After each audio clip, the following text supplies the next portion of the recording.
The red carpet in Tokyo was electric. Cameras flashing, fans screaming. Jaafar Jackson had just arrived in a military-inspired jacket, paying tribute to his uncle's iconic style. The crowd was deafening. Then Prince Jackson stepped forward, and in a single gesture, he silenced everyone. Not with words, but with something far more powerful.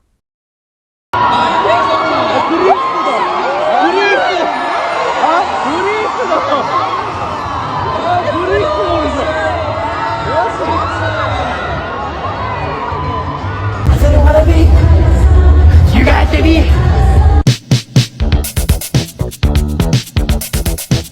On June 4, 2026, the red carpet at Toho Cinema's Roppongi Hills in Tokyo was everything you would expect from a Michael Jackson event. Jaafar Jackson, who had spent years transforming into his uncle, walked the carpet alongside co-star Giuliano Valdi and producer Graham King. Prince Jackson was also there, not just as Michael's son, but as an executive producer who had helped bring this film to life. But what happened next had nothing to do with the movie. Jaafar, we love you. Thank you, love you.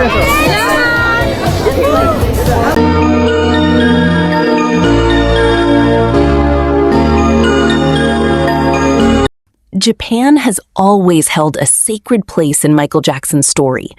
During his Bad World Tour in 1987, he played 14 sold-out shows across the country. Even after the 2005 trial, when much of the world had turned its back, Japan never wavered. In May 2006, hundreds of fans stood in a downpour just to welcome him back, holding signs and cheering as he walked the red carpet in Tokyo. "I think you are a very sweet, generous, and kind people," Michael told them that night. He meant it, and they never forgot. First, I'd like to say thank you, MTV Japan.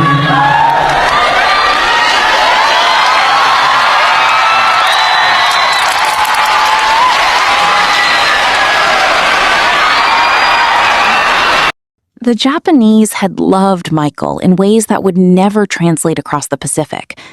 While the country's youth idolized him as the ultimate pop culture icon, Japan's intellectual elite embraced him as a kabuki theater performer of the highest caliber.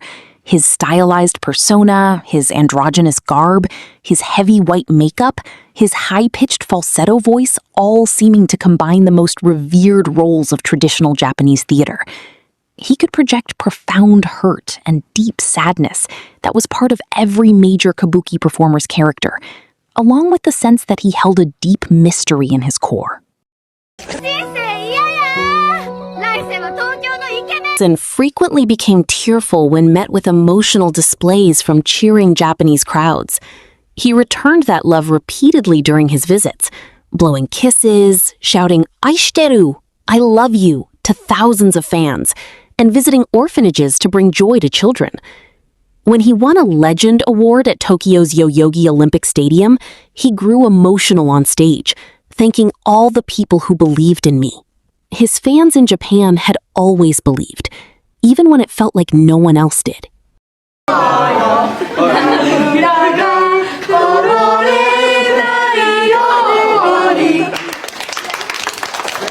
Could you tell us why you chose to come to Japan this time? Why Japan in particular? Why did I choose to come to Japan in particular? Because I love the culture, I love the people, and they're always so gracious and loyal and kind, and I just really, really respect their way of doing things, their way of life. The Tokyo premiere wasn't just another stop on a press tour. Japan's response to the film was extraordinary. Before its nationwide rollout even began, early access screenings in premium IMAX locations grossed $700,000 across just 62 theaters, an average of more than $11,000 per theater. The film earned a 4.2-star audience word-of-mouth score in Japan, sitting in direct parallel with the legendary launch metrics of Bohemian Rhapsody. The city itself had transformed, building-sized displays went up across Shinjuku, and thousands visited an immersive exhibition at Tokyo Midtown Hibiya. Tokyo didn't just host a premiere, it shut down for Michael Jackson.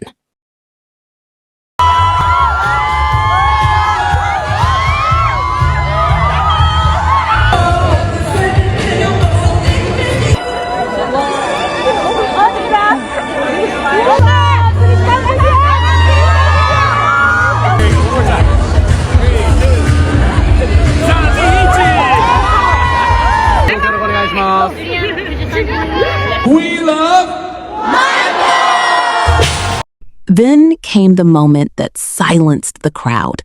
Prince Jackson stepped onto that red carpet and faced the Japanese fans who had waited hours just to be close to this moment. And he did something nobody expected. He bowed. A full, traditional Japanese bow directed at the people standing behind the barriers. The crowd's reaction was immediate. Silence, followed by tears. Prince's act was not a PR move.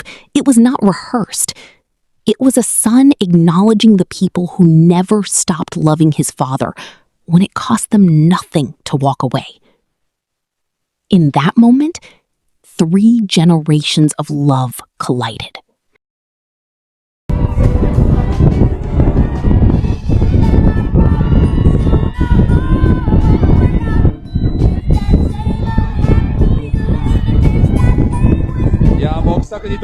Prince Jackson, Michael's eldest son, had already shown unwavering support for the film. Unlike his sister Paris, who criticized the project and clarified she had 0% involvement, Prince embraced his father's legacy. With his talent, dedication, and spirit, he was the only right choice to portray Michael and bring his story to the big screen, he said of Jaafar. But his bow wasn't about the film. It was about the people. Japan had loved Michael Jackson through everything, through the height of his fame and through his darkest days. And Prince knew that. As the sun set over Tokyo on June 4th, 2026, a son honored his father's fans with the deepest gesture of respect his country had ever taught him. There wasn't a dry eye in sight. The moment Prince Jackson silenced the crowd in Japan wasn't about the film. It was about a legacy that still transcends generations, languages, and borders. Michael Jackson once told his fans, "My fans are the reason why I live. If it wasn't for you all, I would have thrown in the towel by now." In Tokyo on June 4, 2026, his son showed the world that the feeling was still mutual. Nearly 2 decades after his passing, Michael Jackson remains one of the few artists capable of generating this level of global excitement. And Japan's enthusiastic welcome wasn't just a reminder of his enduring power, it was proof that real love never dies. If this story moved you, hit that subscribe button, because there are so many more untold moments from Michael Jackson's legacy, and I'm just getting started.